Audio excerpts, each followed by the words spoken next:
5월 넷째 주일 우리들에게 주시는 은혜의 말씀은 이사야 59장 21절 말씀입니다. 시작.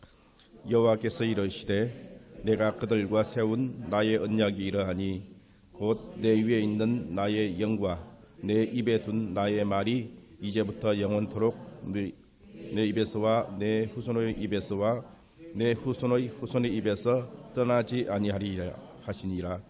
여호와의 말씀이니라. 아멘. 내 입에 둔 영의 말이라는 제목으로 차명근 목사님께서 말씀을 전해드리겠습니다. 기도하겠습니다. 우리 분주한 삶을 돌이켜 이 시간 예배를 통하여 멈추어 설 수 있게 하심을 감사드립니다. 주님 앞에 멈춥니다. 우리 가운데 참 평안을 주시고 주님 만나주시고 우리의 모든 깊은 상처들이 또 내면의 깊은 고통들이 복음 앞에서 치유되고 회복되는 놀라운 은혜를 더하여 주옵소서. 포로된 자가 풀려나게 하시고 눈먼 자가 다시 보게 하시며 눌린 자가 자유를 얻는 은혜를 더하여 주옵소서. 감사드리며 우리 주 예수 그리스도의 이름으로 기도합니다. 아멘.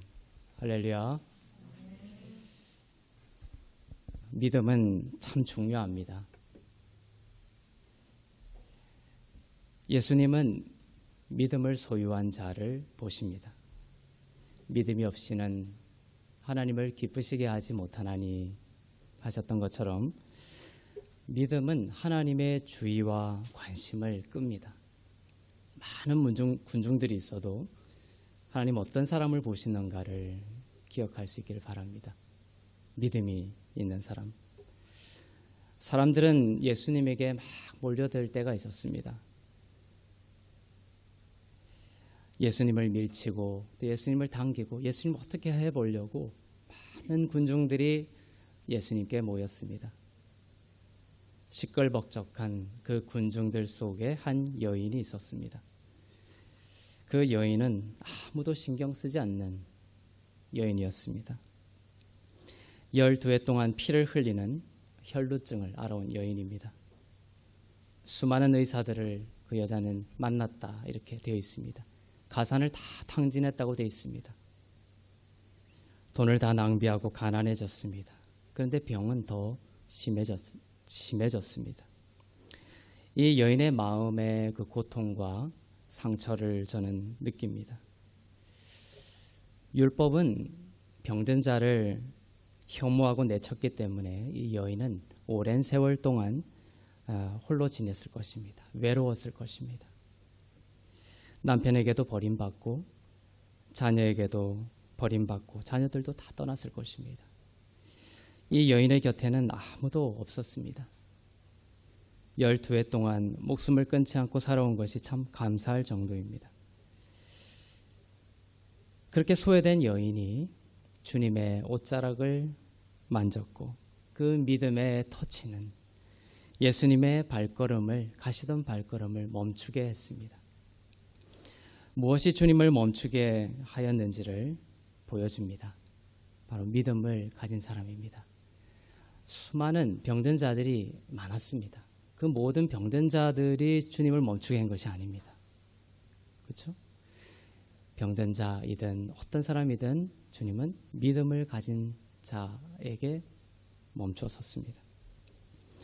주님은 여인을 위해 멈췄을 뿐만 아니라 주님 안에 있는 그 생명이 그 믿음의 터치를 타고 흘러 여인의 혈루 근원을 마르게 했습니다. 치유가 일어났습니다. 믿음이 치유를 일어나게 했습니다. 주님은 치유받은 이 여인에게 이렇게 말씀하셨습니다. 딸아, 내 믿음이 너를 구원하였다. 평안히 가라. 딸아, 내 믿음이 너를 구원하였다. 주님은 그 여인의 믿음을 보셨다는 것이고 이 여인의 치유의 통로는 뭐였다? 믿음이었다는 것을 보여줍니다. 주님의 발걸음을 멈추게 하고 치유와 이 여인 가운데 모든 소동이 멈추고 마음의 평화가 오게 된 것은 바로 이 믿음이다. 그런데 이 여인은 이 믿음을 어떻게 소유했을까? 마가복음 5장 27절에서 28절입니다. 시작. 예수의 소문을 듣고 무리 가운데 끼어 뒤로 와서 그의 옷에 손을 대니 이는 내가 그의 옷에만 손을 대어도 구원을 받으리라 생각함일라라. 네, 여인은 예수님에 대한 소문을 계속 들었습니다. 이것이 중요합니다.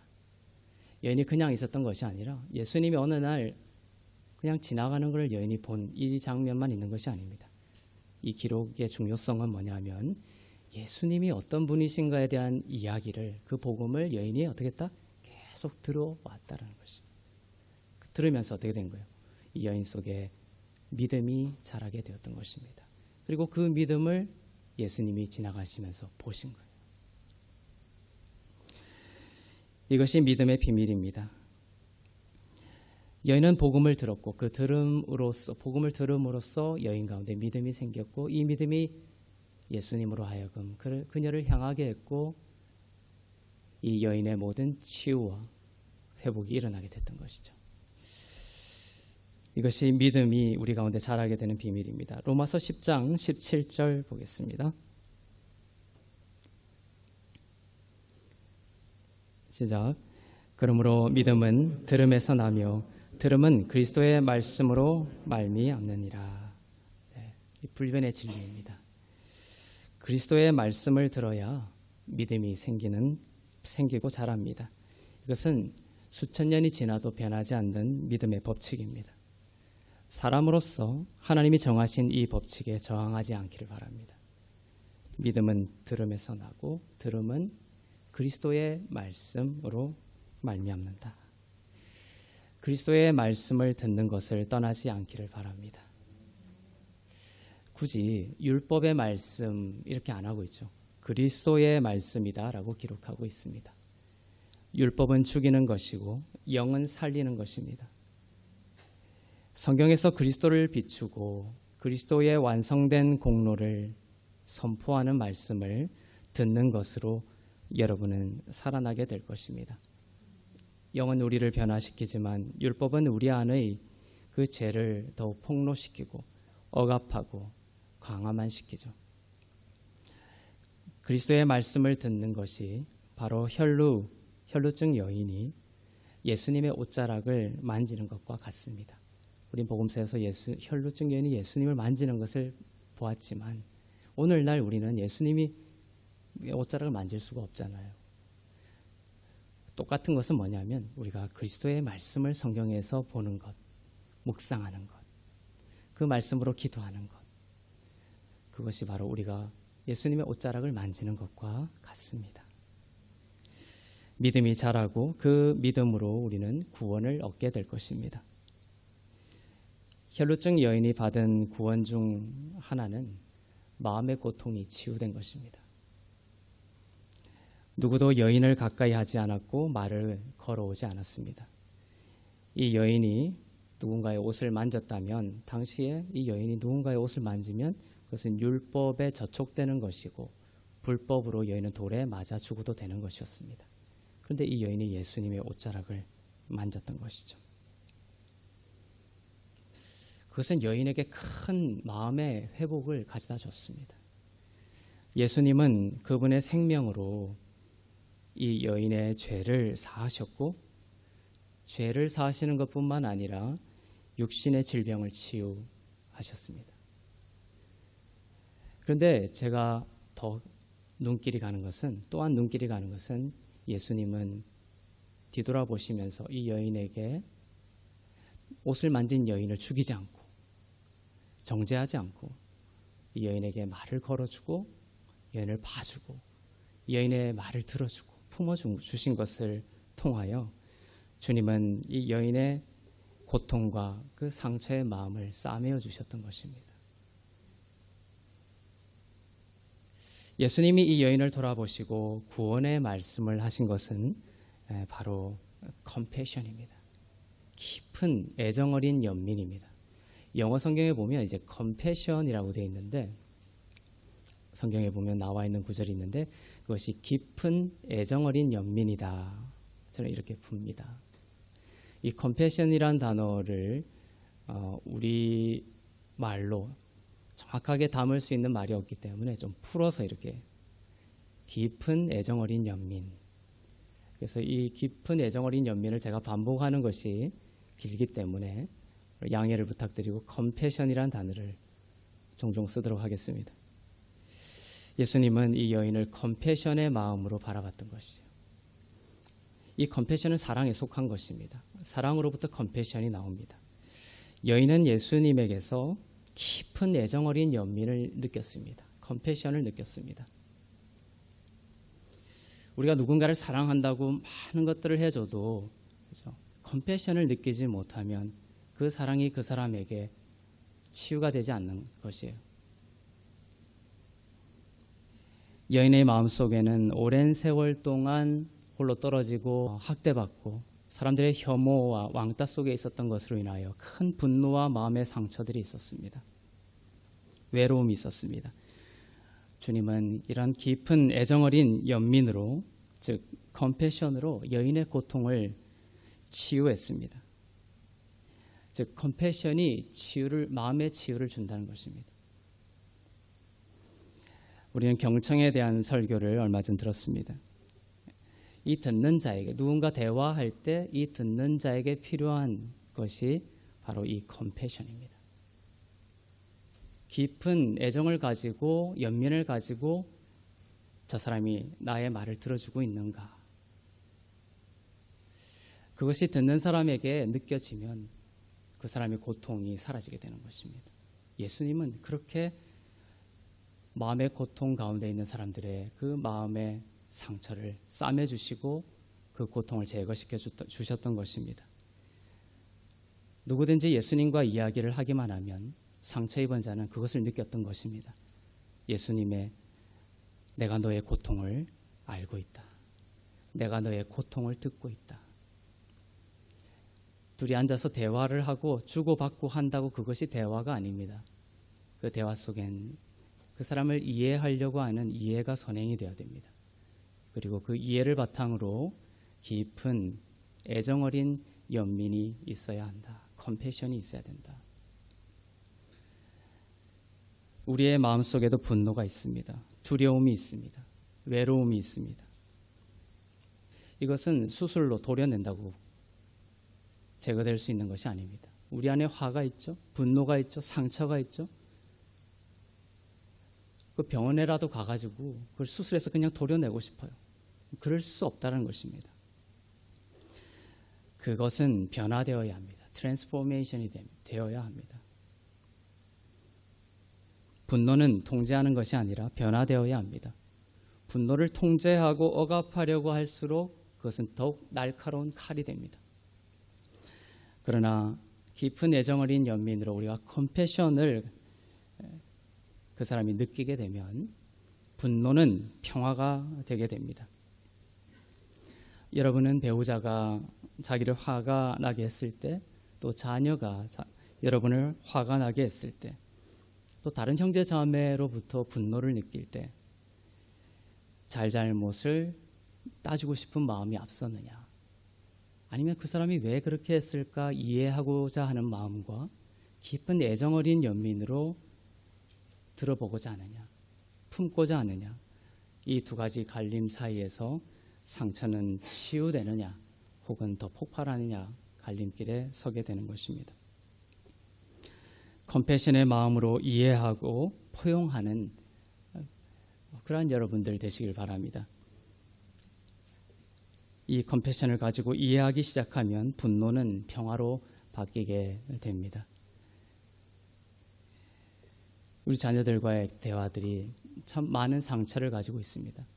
자녀들은 부모와 대화할 때 이해받지 못한다. 수만 1시간, 2시간 앉아서 대화를 해도 자녀의 마음속에 내가 이해받지 못하고 있다. 부모가 나를 가르치려고만 하지 나의 입장과 상황과 마음의 상처, 내가 이런 상처 있습니다. 얘기 안 하죠. 그냥 다른 걸로 이야기합니다. 하지만 부모는 무엇을 봐야 하냐면 그 말하고 행동하는 것 너머에 있는 고통, 그 아이의 고통과 필요와 궁핍에 대해서 관심을 가져야 되는 것이죠. 그것을 부모님이 이해하고 있다라는 마음이 들면 자녀는 그 순간 바뀌게 되는 것입니다. 참된 컴패션은 주님의 우리를 향한 컴패션입니다. 그 애정어린 연민의 사랑을 우리는 받아서 우리는 우리 자신의 내면의 변화를 경험하고 또한 상대방의 내면의 변화를 이끌어낼 수가 있습니다. 내가 잘했니? 또 너가 잘했니? 라는 정죄와 비판과 또 충고하고 싶은 마음을 떠나서 이러한 컴패션을 가지고 우리가 대화를 하다 보면 그 사람의 고통이 이해가 됩니다.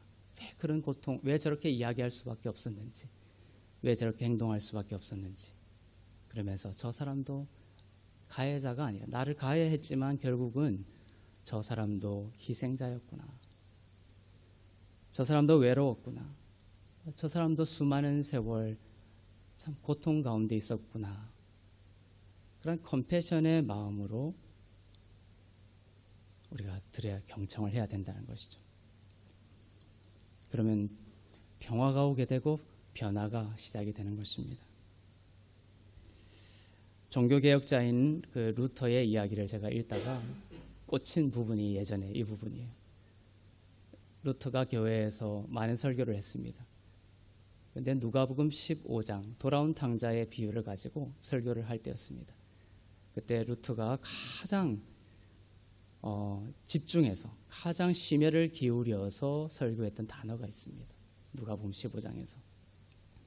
그 루터의 그 설교를 듣고 많은 사람들이 감명을 받고 변화를 받았고 또한 루터의 종교개혁의 중요한 핵심 정신이 되었던 것이죠. 루터가 가장 중요하게 여겼던 단어 중에 하나가 바로 이 컴패션입니다. 둘째 아들이 집을 나갔죠. 집을 나간 것은 많은 경우에는 저는 이렇게 생각합니다. 둘째 아들이 집을 나간 것도 아버지에 대한 오해, 잘못된 생각, 우리에게 잘못된 감정이 일어나고 또 남을 향한 비난이 일어나고 또 누구를 정죄하고, 그런데 그 이면 밑에는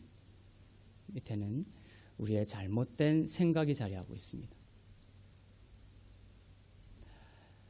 이 둘째 아들이 집을 나간 것도 아마 아버지에 대한 또한 형에 대한 오해와 또 잘못된 생각이 있었을 것입니다. 왜냐하면 큰아들이 이제 그 탕자의 비유 뒤에 보면 큰아들과의 대화가 나오는데 큰아들도 꺼내보니까 아버지에 대한 엄청난 오해가 있었던 것이에요. 마찬가지라는 것입니다. 둘째 아들이 집을 나간 것도 아버지에 대한 오해, 형에 대한 오해들이 있었던 것입니다. 그 오해들이 풀리고 서로에 대한 컴패션적인 대화와 경청을 통해서 그 오해가 풀리면 한 발짝 우리는 또 평화와 해결책을 찾을 수 있다는 것이죠. 이 큰아들도 아버지와 대화해서 내가 평생 아버지를 섬겼는데 내한테 염소 새끼 한 마리 주어서 나로 하여금 즐기게 한 적이 있는, 즐기도록 허용한 적이 있느냐. 전혀 아버지의 생각과 아버지의 큰아들을 향한 마음과 전혀 다른 생각을 큰아들이 하고 있었던 것이죠. 그 많은 세월 동안 큰아들이 품고 있었던 마음의 그 거짓된 상처들은 얼마나 깊고 또한 아팠을까요? 둘째 아들은 아들의 마음은 상처가 있고 고통이 가득했습니다. 아버지를 떠났던 둘째 아들이 이제 집으로 돌아옵니다. 이 둘째 아들 속에는 이 상처받은 아이가 울고 있습니다. 보복하고 또한 형벌을 줄 아버지에 대한 두려움도 있습니다. 먹고 살 것이 없으니까 모든 것을 탕진하고 먹고 살 것이 없으니까 아버지의 집의 부유함을 생각하고 돌아가고 있지만 이 둘째 아들은 마음의 상처가 치유되지 않은 상태이고 또한 아버지가 나를 벌주고 나를 죽일 수도 있다라는 두려움 속에 아버지의 집으로 돌아가고 있습니다.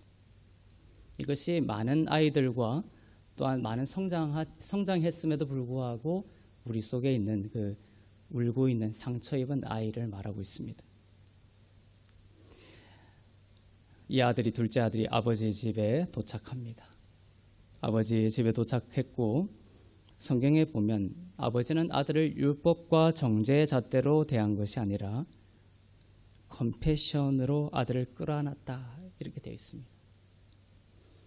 루터가 이 구절을 계속 반복해서 집중적으로 설교를 했습니다.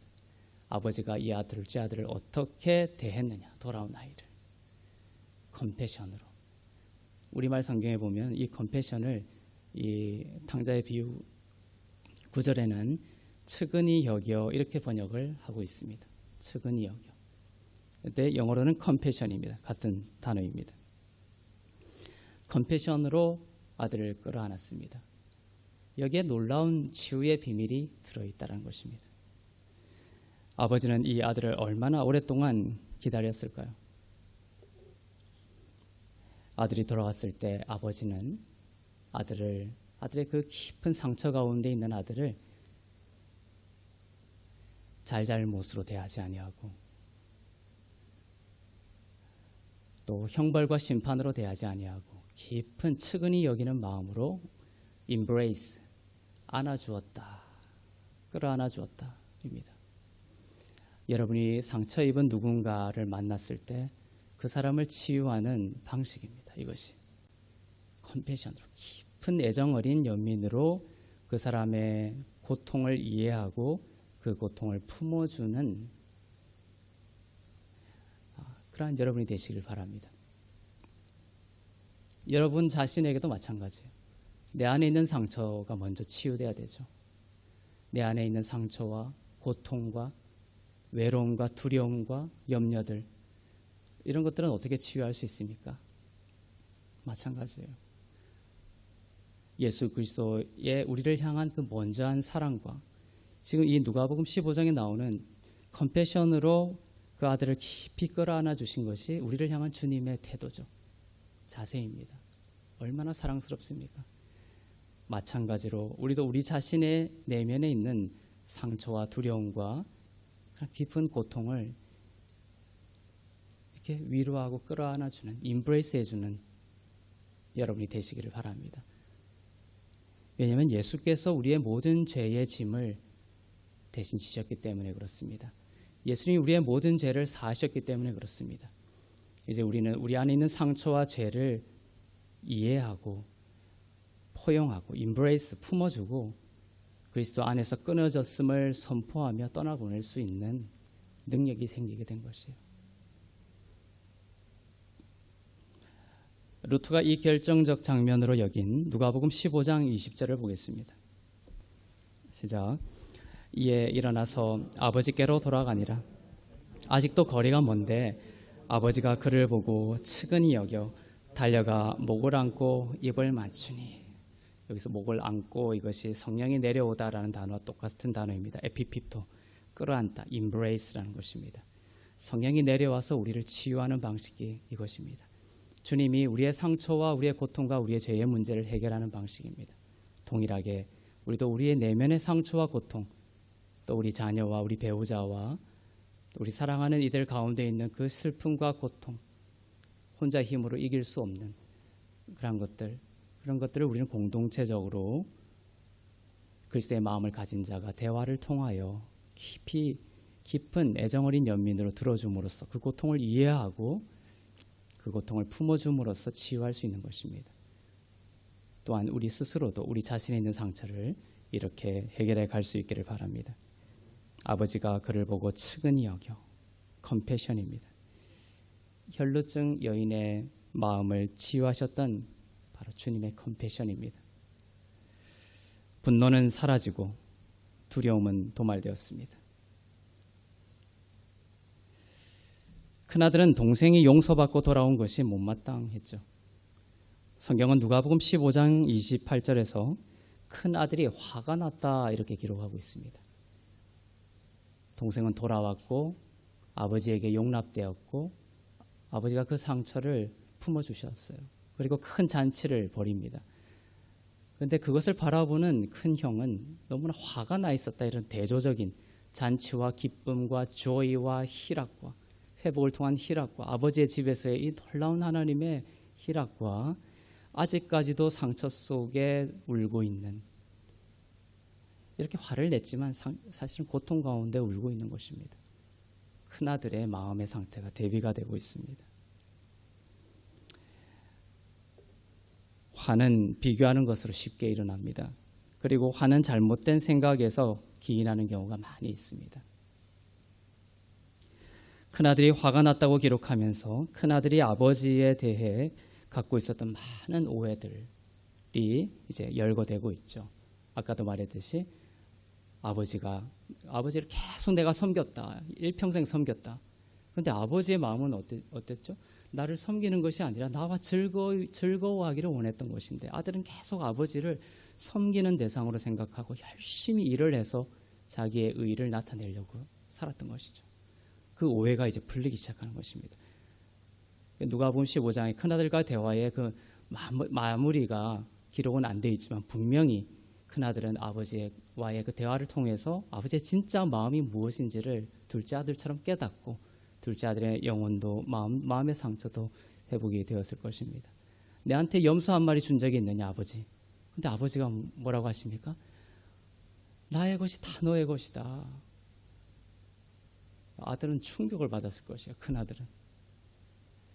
우리가 하나님을 원망하죠. 큰아들이 아버지를 원망했듯이 하나님 왜 내 인생에 하나님 왜 내 인생은 왜 나에게는 큰아들과 같은 그렇지만 이 큰아들이 아버지에 대한 생각 잘못된 오해들이 있는 것이에요. 그것들이 복음 안에서 깊이 예수 그리스도를 통해서 성령님의 만지심을 통하여 하나님의 진짜 마음을 우리가 알게 되면 우리의 화는 그 컨페션 하나님의 우리를 향한 깊은 애정 어린 연민 속에서 또 바른 그리스도를 향한 지식 속에서 화는 사라지고 도말되고 놀라운 하나님의 자녀로서의 삶을 살아가게 되는 것이죠. 이제 화는 사라지고 평화가 임하게 됩니다. 조의, 기쁨과 희락이 넘치게 되는 삶으로 나가게 되는 것입니다. 사실 이번 설교는 영으로 하는 기도를 주제로 쓰다가 이 마음을 컴패션에 대한 이 마음을 하나님이 자꾸만 주셔가지고 이렇게 두 가지 주제를 섞어서 여러분께 말씀을 드렸습니다. 이 말씀이 분명히 들을 자가 있을 거라고 생각이 듭니다. 주님의 우리를 향한 컴패션을 깊이 먼저 알아서 그 애정 어린 연민으로 내 안의 분노와 두려움이 치유되고 그 치유가 고통 가운데 있는 다른 사람의 영혼을 변화시키는데도 통로가 될 수 있기를 바랍니다. 우리는 말씀 듣고 또 다시 분주한 삶으로 돌아가죠. 그러니까 복음이 우리 안에 능력이 안 되는 거예요. 그 말씀 앞에 앉아서 정말 그 복음의 말씀 위에서 나의 상처, 먼저는 나의 상처를 깊이 애도하고 품어주고 떠나보내는 그래서 내 안에 정말로 참된 평화와 참된 안식과 참된 생명이 이렇게 차오르는 시간이 없어요. 제가 볼 때. 제가 이 고통 가운데 이 말씀을 드리는 거예요. 그래서 제가 살아오면서 많은 크리스찬들을 봤지만 평화가 없습니다. 괴물 같은 크리스찬들이 너무나 많습니다. 공격적이고 정죄하고 상처를 주고 거칠고 물론 구원은 받았겠지만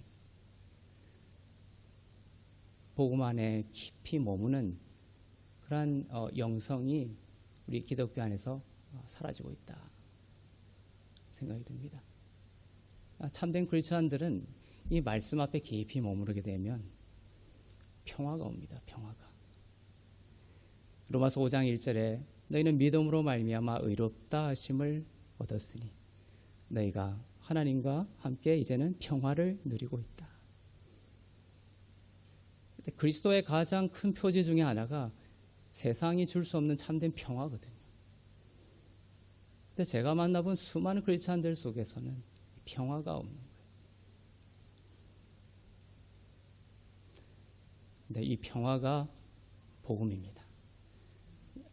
에베소서 6장에 보면 복음 앞에 전신갑주가 있죠. 복음 앞에 뭐라고 수식어가 됐죠? 평안의 복음의 신을 신고. 복음인데 평화가 없어요.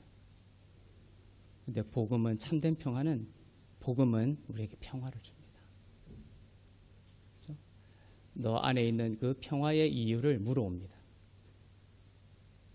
그때 우리는 이 평화는 나의 모든 죄를 예수께서 사하시고 다 도말하심으로 인하여 온 그 평화다라는 것을 전해줌으로써 온전한 전도가 이루어지게 되는 것이죠.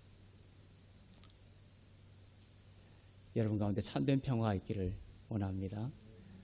그리고 이 복음을 듣고 다시 분주한 삶으로 돌아가는 것이 아니라 매 순간순간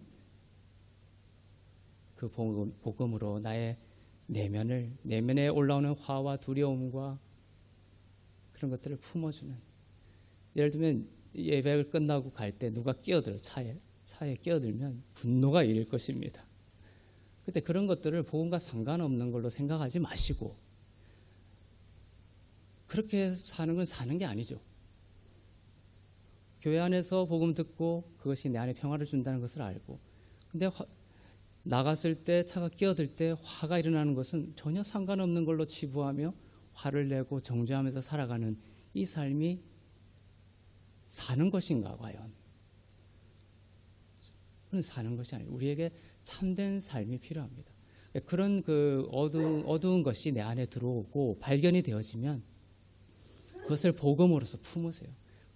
이것을 내가 복음으로 트랜스포메이션 시킬 수 있는 귀한 시간입니다. 내가 화를 내고 있구나 인지하시고, 그 화를 내는 것들을 내가 애도하고 이해하고, 그 다음에 그리스도 안에서 이것이 끊어졌음을 선포하며 평안 가운데, 그 주시는 평안 가운데 내 안에 있는 그 모든 화와 어두운 것들을 떠나보내는, 그럼 내 삶이 계속해서 이 트랜스포메이션을 통해서 참된 기쁨과 희락과 또한 천국의 삶을 살아가게 되는 것이에요. 순간순간이 하나님의 나라를 경험하는 그러한 진짜 복음의 삶을 살 수 있기를 바랍니다. 이 컴패션도 은사입니다. 사랑에 속한 은사입니다. 이 사랑도 은사라고 성경에 기록되어 있습니다. 정말 사랑에 넘치는 사랑을 하나님께서 주신 특별한 은사를 가진 그런 사람도 있습니다. 그리고 보편적으로 우리에게 보편적인 은사, 사랑의 은사를 주셨습니다. 그런데 오늘 영으로 하는 기도에 대해서 말씀을 드리는데, 이 영으로 하는 기도는 모든 은사에 불을 붙이는 은사입니다. 영으로 하는 기도는 뭐냐면은 방언을 말합니다. 성경에서 영으로 하는 기도 이렇게 표현이 되어 있으면 그것은 방언을 말하는구나 이렇게 아시면 됩니다. 근데 이것은 영으로 하는 기도는 뭐라고요? 모든 하나님이 주신 은사에 불을 붙이는 은사입니다. 우리 얼마나 중요한 은사인지 알겠죠? 오늘날에는 이 방언이 끝났다, 성경이 완성되면서 은사 중단론, 모든 은사, 사랑의 은사, 은사들은 다 중단됐다, 특별히 또 방언의 은사도 중단됐다 이렇게 주장하는 사람들이 있지만 그것은 하나님의 뜻이 아닙니다. 제가 이 방언의 은사를 가르치지 않는다면 이 신약, 새 언약의 시대에 하나님이 교회에게 주신 놀라운 한 축을 가르치지 않는 것입니다. 하지만 이것을 여러분들이 주의 깊게 생각하고 영으로 하는 기도를 여러분의 삶 가운데 하게 되면 하나님이 여러분의 삶에 주신 모든 은사에 불이 붙을 것입니다.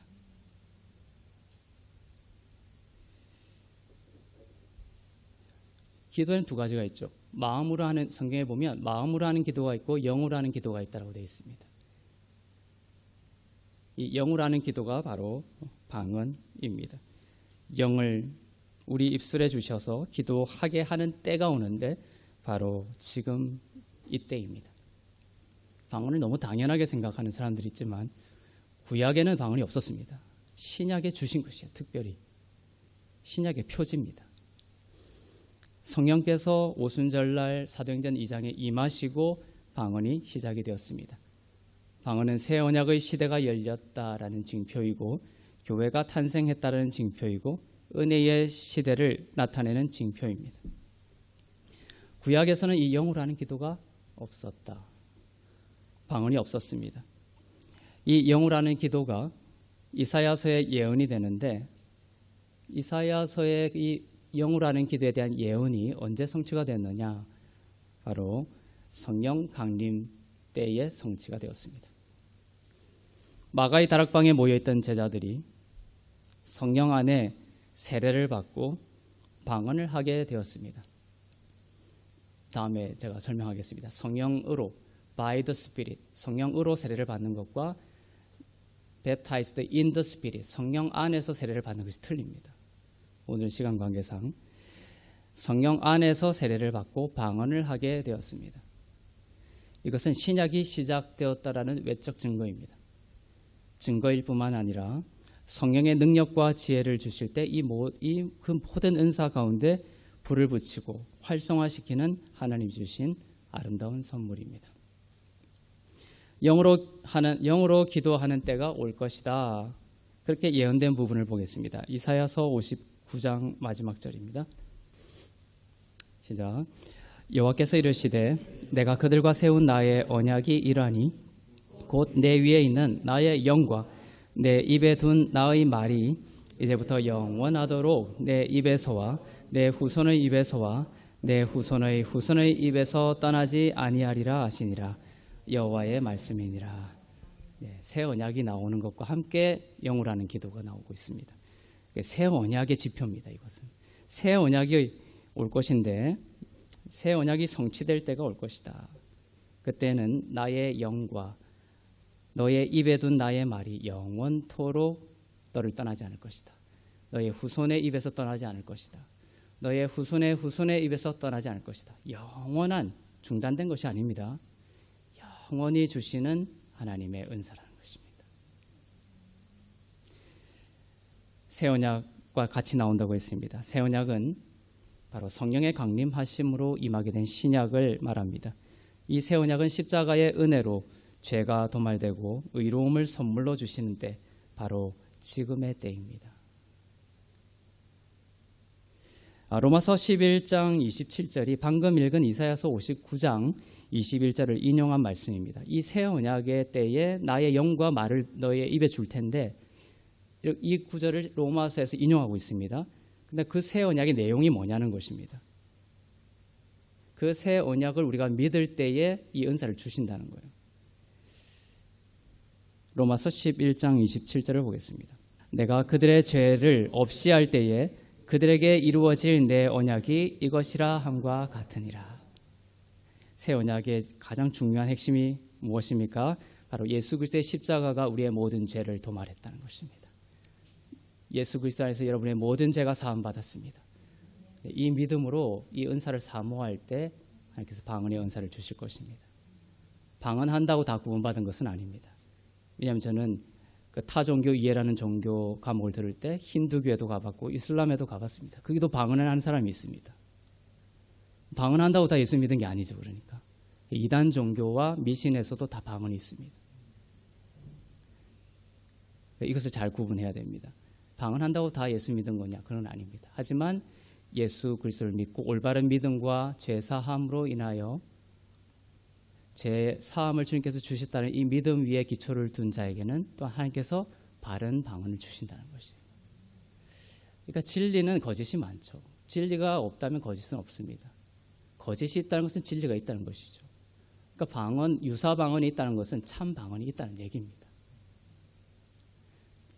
유사의 부작용이 있다고 해서 참 진리를 외면해서는 안 되는 것이죠. 참 방언의 능력 있는 방언, 그것은 어떤 것을 기초로 하고 있다? 새 언약을 기초로 한 방언이라. 나의 모든 죄가 도말되었다는 은혜의 복음과 은혜에 기초한 그 위에서 사모할 때 하나님께서 주시는 이 방언이 참 방언이며 하나님의 큰 비밀을 말하는 능력 있는 방언이 된다는 것입니다. 예수님의 십자가로 우리의 모든 죄가 지금은 사라졌습니다. 이사야서 59장 21절에서 예언한 새로운 언약이 예수의 십자가로 성취가 되었습니다. 그 징표가 바로 나의 영을 너에게 주고 너의 입술과 너의 후손의 입술과 너의 후손의 후손의 입술에서 이 내 말이 바로 방언입니다. 하나님이 주신 말입니다. 이 말이 떠나지 않게 하리라. 이것이 바로 영어로 하는 기도입니다. 방언은 지역 외국어를 뜻한다라고 주장하는 학자들도 있습니다.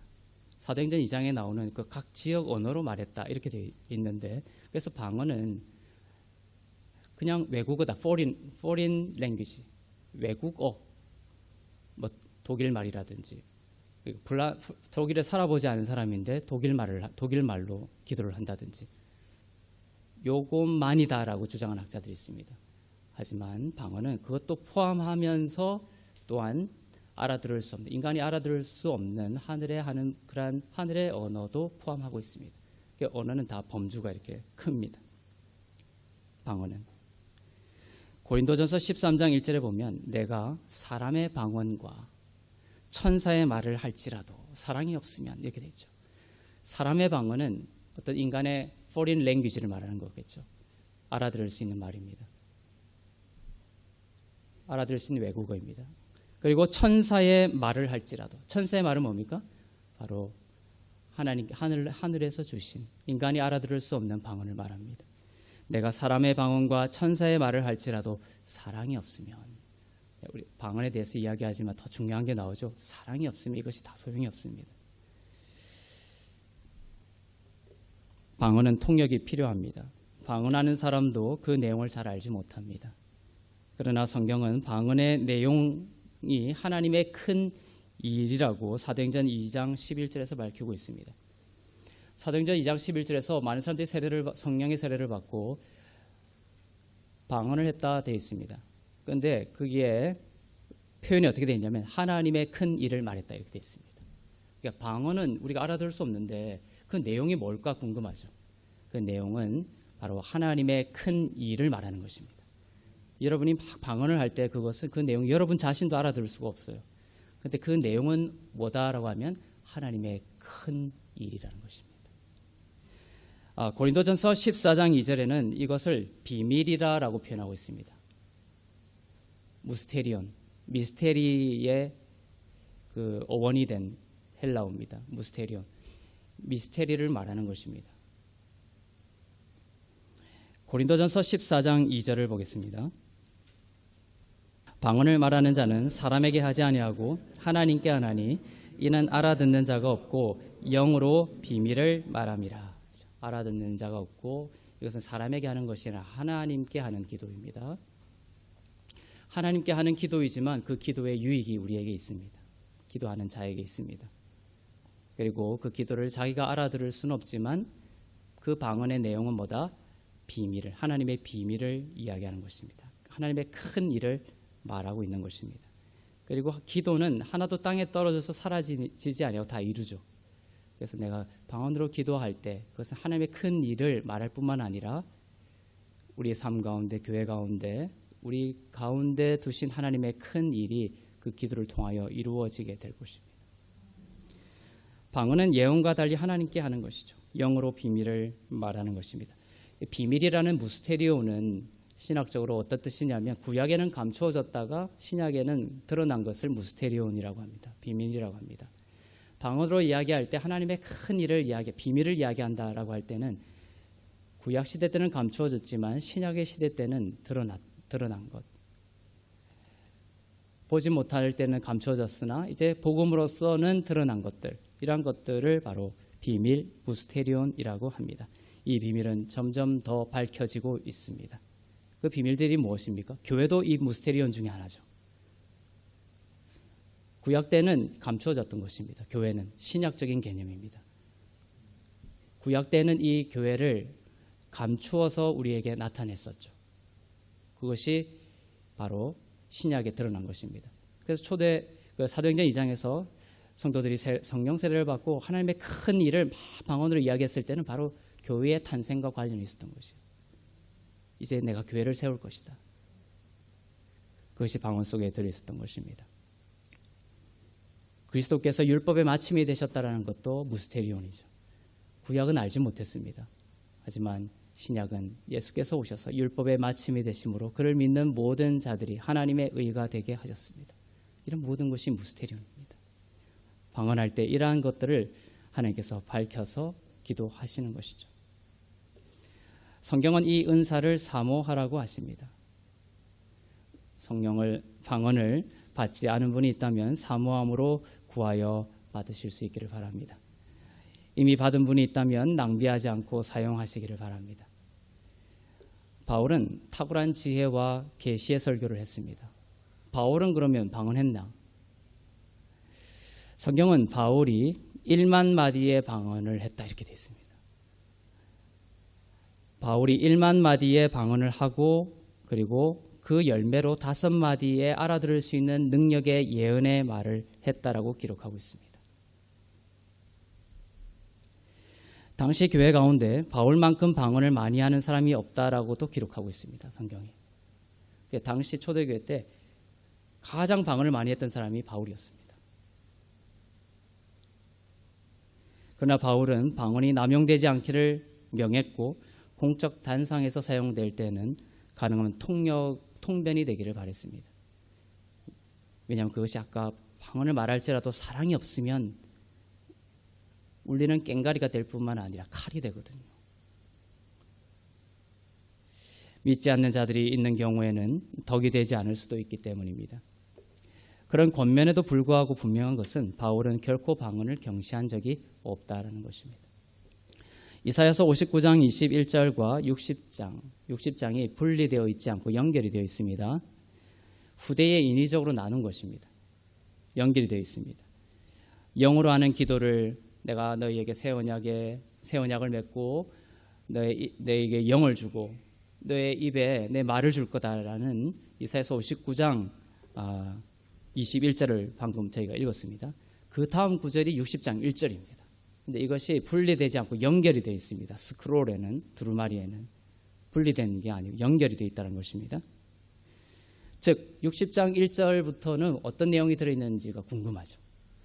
하나님이 새 언약을 선포하시고 영으로 하는 기도를 선포하시고 그리고 그 다음 60장 1절 그 다음 구절에는 분명 새 언약과 영으로 하는 기도와 관련된 하나님의 축복이 기록되어 있을 것입니다. 그 구절을 보겠습니다. 이사야서 60장 1절부터 5절입니다.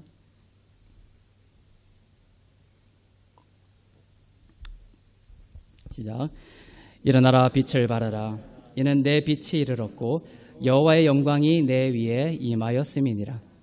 보라 어둠이 땅을 덮을 것이며 캄캄함이 만민을 가리려니와 오직 여호와께서 내 위에 임하실 것이며 그의 영광이 내 위에 나타나리니 나라들은 내 빛으로 왕들은 비치는 내 광명으로 나오리라. 내 눈을 들어 사방을 보라. 무리가 다 모여 내게로 오느니라. 내 아들들은 먼 곳에서 오겠고 내 딸들은 안기어 올 것이라. 그때 내가 보고 기쁜 빛을 내며 내 마음이 놀라고 또 화창하리니 이는 바다의 부가 내게로 돌아오며 이방 나라들의 재물이 내게로 오미. 놀라운 약속의 말씀이 있습니다. 영광의 빛이 이를 것이다. 어둠이 땅을 덮고 캄캄함이 만민을 가릴지라도 내 위에 하나님의 영광이 임할 것이다. 나라들과 많은 왕들이 내게로 몰려들 것이다. 내 딸들과 잃어버린 아들들과 딸들의 마음들이 돌아오게 될 것이다. 멀리 갔던 자녀들이 돌아오게 될 것이다. 이방인들의 부와 재물이 내게로 올 것이다. 하나님의 양식이 풍성하게 넘친다는 것이에요. 이 모든 약속들이 어떤 구절과 연결이 되어 있습니까? 새 언약의 성취와 연결이 되어 있습니다. 그리스도의 십자가로 새 언약을 성취하셨습니다. 그리고 하나님의 성령을 우리에게 주셔서 성령을 주신 교회에게 주신 약속입니다. 또한 그것이 무엇과 연결이 되어 있다는 것이에요? 영으로 하는 기도와 연결이 되어 있다는 것입니다. 이 모든 축복은 성령의 시대에 주시는 축복입니다. 방언만의 축복은 아니지만 나의 말을 너의 입에 두고 영원하게 할 것이라는 방언과 관련된 축복임을 잊지 않기를 바랍니다. 방언은 감정이 아닙니다. 방언을 막 한다고 막 감정이 막 좋아지거나 이러지는 않아요. 그럴 때도 있지만 방언을 하면 평안하고 잔잔한 감정이 나타나기도 하지만 본질은 아닙니다. 그래서 누구는 방언을 노동이다라고까지 이야기하는 사람도 있어요. 감정을 구하지 마시고 이 방언을 통해 하나님이 하실 일을 생각하면서 꾸준히 하는 것이 중요합니다. 그것이 긴 시간이 될 수도 있습니다. 그러나 방언 중에 어느 날 깨닫고 느끼게 됩니다. 아픈 자를 위해 기도할 때 그들이 낫게 되었다라는 마음의 깨달음을 주세요. 느낌을 주십니다. 지금 하나님의 나라가 지금 임했다라는 마음을 주십니다. 그러면 그것이 우리 가운데 나타나기 시작하는 것입니다. 방언은 바울에게 그랬듯이 지혜와 계시를 줍니다. 저도 설교단에 올라오기 전에 계속 방언으로 기도하고 올라옵니다. 변하지 않는 저의 원칙입니다. 지혜와 계시를 바울도 영으로 하는 기도를 통해서 받았습니다. 성경을 볼 때 베일에 쌓여 있던 것의 의미가 드러나게 됩니다. 이 성경의 비밀을 깨닫게 되는 것도 바로 이 방언과 관련이 있습니다. 저는 설교 준비하기 전에 그리고 설교하기 전에 방언으로 기도를 하고 그러고 나서 영에 집중을 합니다. 그러면 어둠에 쌓여 있던 것을 주께서 밝혀주시고 은사에 불이 붙는 것을 경험합니다. 우리는 영성훈련의 세 가지를 나눈 바 있죠. 경청과 부활의 발걸음과 또 생명의 호흡 묵상, 이런 것들을 통해서 우리 가운데 복음이, 주님의 말씀이 내 삶에, 진짜 내 삶에 깊이 내려와서 나를 변화시키게 됩니다. 이 영성훈련이 우리에게 주신 참 좋은 선물입니다. 그것을 할 때에도 이 영으로 하는 기도를 기억할 수 있기를 바랍니다. 거기서 잠잠한 시간, 멈추는 시간, 내가 어떻게 기도해야 될지 모르는 그러한 시간들 속에 바로 이 영으로 하는 기도를 함께 한다면 바로 이해와 통찰과 포용에 필요한 지혜와 계시를 더하실 것입니다. 예수 그리스도의 이름으로 하는 우리의 기도는 모두 성령의 역사가 있습니다. 영으로 하는 방언 기도와 우리가 늘 하고 있는 마음으로 하는 알아들을 수 있는 기도, 모두 하나님이 우리에게 주신 선물이고 또 우리에게 필요한 기도입니다. 고린도전서 14장 14절부터 15절을 읽겠습니다.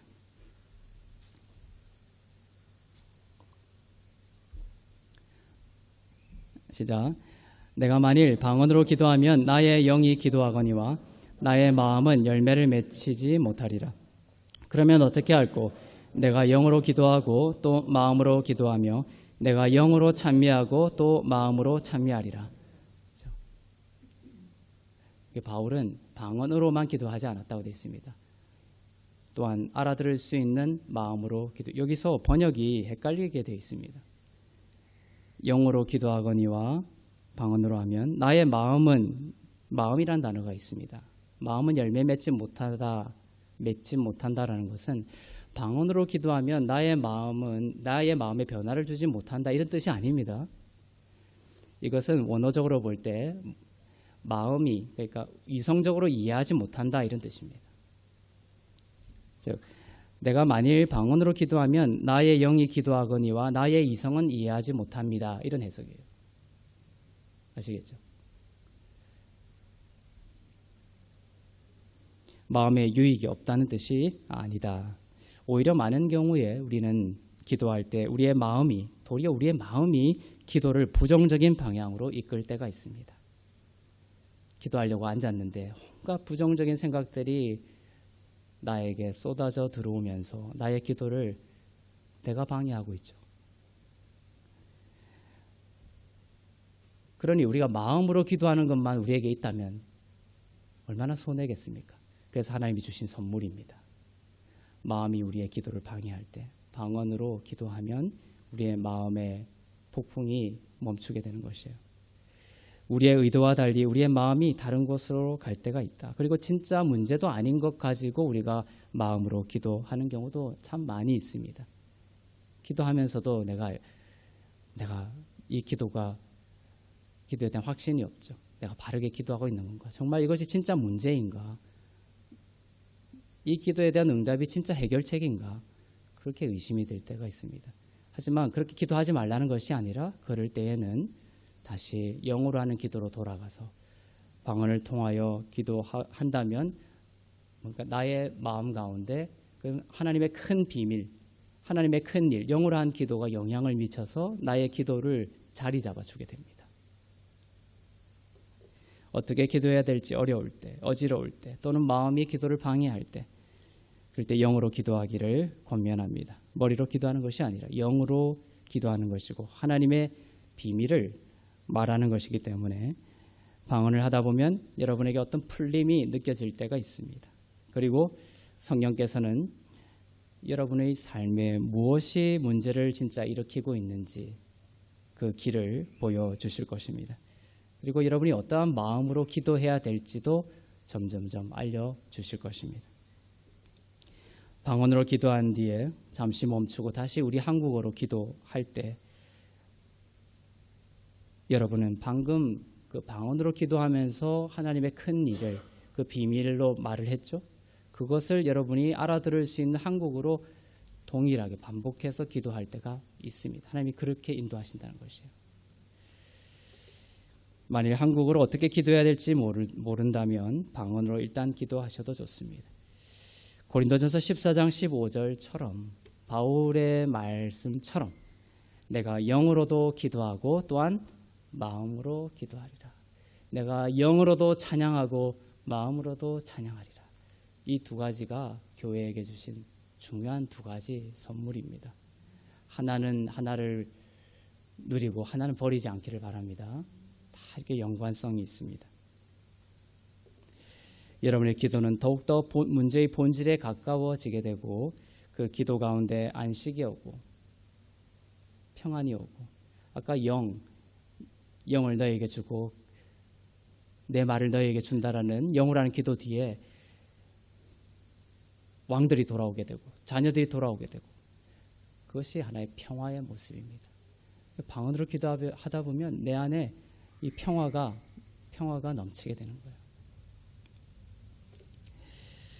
이 영으로 하는 기도를 통해 안식이 오고 평안이 오고 이미 다 이루신 가운데 풀림을 느끼게 되면 바로 그때 하나님께서 구원의 지혜와 능력을 부어주실 것입니다.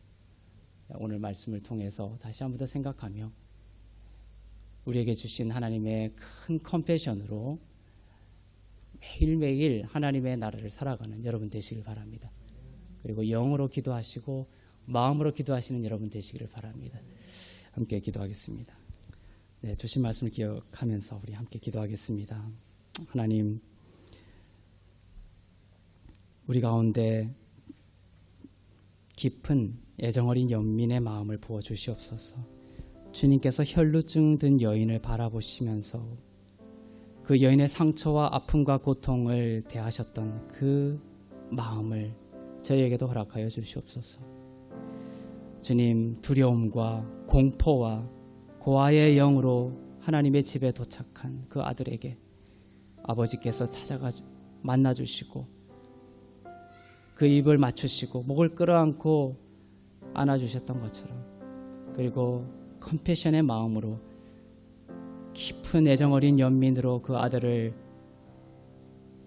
포용하시고 받아주시고 잔치를 벌였던 것처럼 하나님께서 우리도 그렇게 대우하시고 다루심을 알게 하여 주시옵소서. 하나님을 그렇게 이해하지 못하고 오해하고 있었던 마음이 있다면 이 시간 풀어지게 하여 주시옵소서. 큰아들과 같은 마음이 있다면 이 시간 풀어주시옵소서.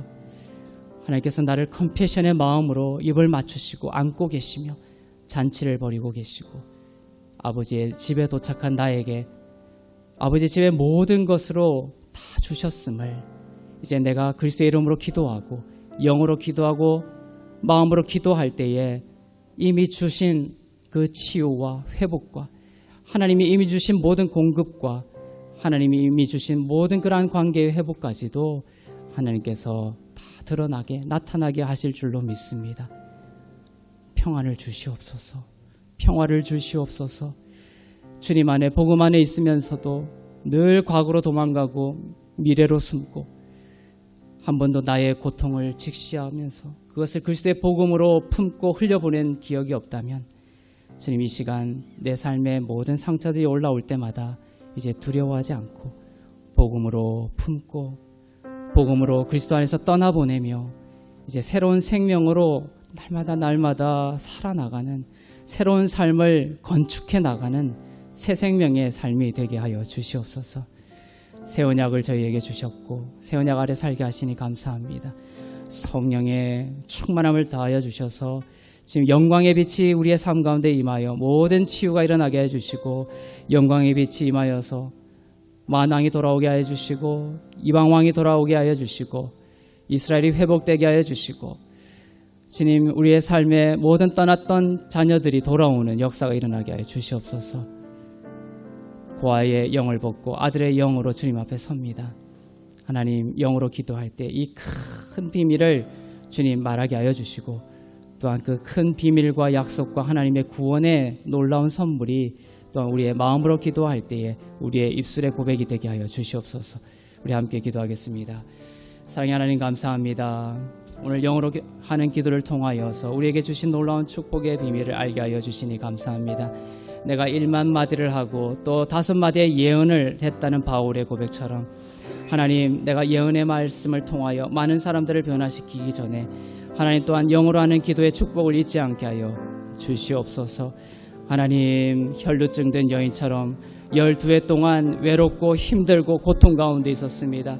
남편이 떠났고 자녀들이 나를 떠났고 주님 고통과 상처 가운데 있는 나를 주님께서 돌아보셨습니다. 사람도 아닌 주님께서 나를 돌아보셨습니다. 주님 나를 컴패션 애정과 연민과 자비와 사랑으로 돌아봐 주시고 품어주신 주님의 사랑을 이 시간 기억하게 하여 주시옵소서. 아버지에 대한 수많은 오해가 풀어지게 하여 주시고 아버지에 대한 오해 때문에 주님을 멀리 떠났고 아버지를 원망했던 이 마음을 이 시간 풀어주시옵소서. 나의 것이 다 너의 것이며 너는 나의 사랑받는 아들임을 너가 얼마나 사랑스러운 존재임을 주님 이 시간 다시금 알게 하여 주시고 우리의 모든 잘못된 생각들이 무너지게 하여 주시고 그리스도 안에서 주신 참된 믿음과 주님 컴패션을 가지고 우리를 바라보고 계시고 품어주고 계시는 주님의 참되고 깊은 애정의 마음과 주님의 돌보신 가운데 주님 안식할 수 있도록 인도하여 주시옵소서. 하나님 혈루증 등 여인의 질병을 치유하셨을 뿐만 아니라 그 마음의 상처까지도 치유하여 주신 참 좋으신 하나님 우리도 우리 가운데 있는 지체들의 그 고통을 컴패션의 마음으로 바라볼 수 있게 해주시고 들을 수 있게 해주시고 하나님 우리 가운데 참된 복음의 평화가 임하게 하여 주시옵소서. 평화를 주시옵소서. 두려움이 떠나게 하여 주시옵소서. 근심과 염려가 떠나게 하여 주시옵소서. 성령으로 임하여 주시어서 참된 하늘의 평화를 저희에게 부어 주시옵소서. 너는 내 아들이라 오늘 내가 너를 낳았다 말씀하셨습니다. 나를 낳으신 주님 감사합니다. 낳으실 뿐만 아니라 나에게 있는 모든 고통을 이제는 과거화시키시고 이제는 생명 안에서 현재화된 생명의 삶을 살아갈 수 있도록 인도하여 주시니 감사합니다. 하나님 성령으로 치유하여 주시옵소서. 주님 애정어린 주님의 사랑의 마음으로 더욱더 치유하여 주시옵소서. 회복해 하여 주시옵소서. 아버지의 집에 도착했습니다. 우리가 무엇을 해야 하나님의 자녀가 되는 것이 아니라 우리가 무슨 일을 더 해야 하나님의 사랑을 더 받는 것이 아니라 그리스도 안에서 참된 사랑과 참된 은혜를 받고 있으며 아버지의 집에 도착한 자가 되었고 우리가 아버지의 집이 되었음에 감사하는 하루가 되게 하여 주옵소서. 사랑의 하나님 아버지, 우리가 이제 아버지의 집에 도착했습니다. 아버지 집에 도착했는데도 아버지의 집을 떠나 계속 방황하고 있는 우리의 분리된 마음을 다시금 돌이켜 주시옵소서. 정처 없는 마음 품어주시고 주님 우리의 깊은 상처, 마음의 상처들 주님의 컴패션의 마음으로 치유하여 주시고 회복시켜 주시옵소서.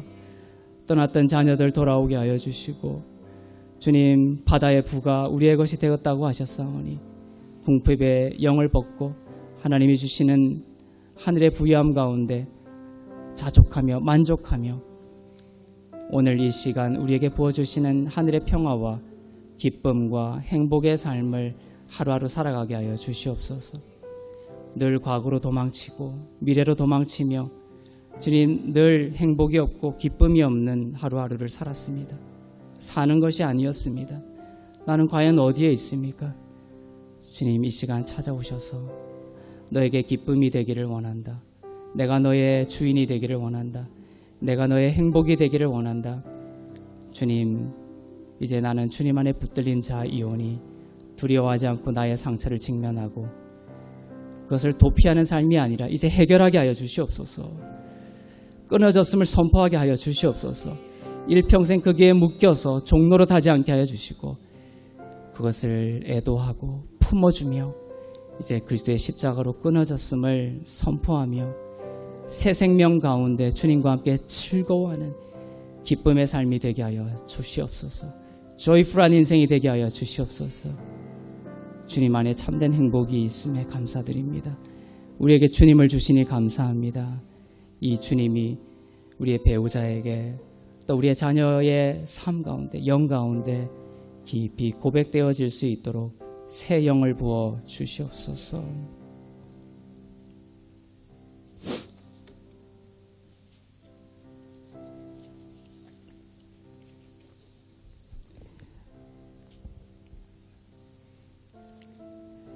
하나님의 비밀을 영으로 하는 기도를 통하여 늘 말하는 삶이 되게 하여 주시고 마음으로 기도하고 또 영으로 기도하는 인생 되게 하여 주시옵소서. 마음으로 찬양하고 영으로 찬양하게 하여 주시옵소서.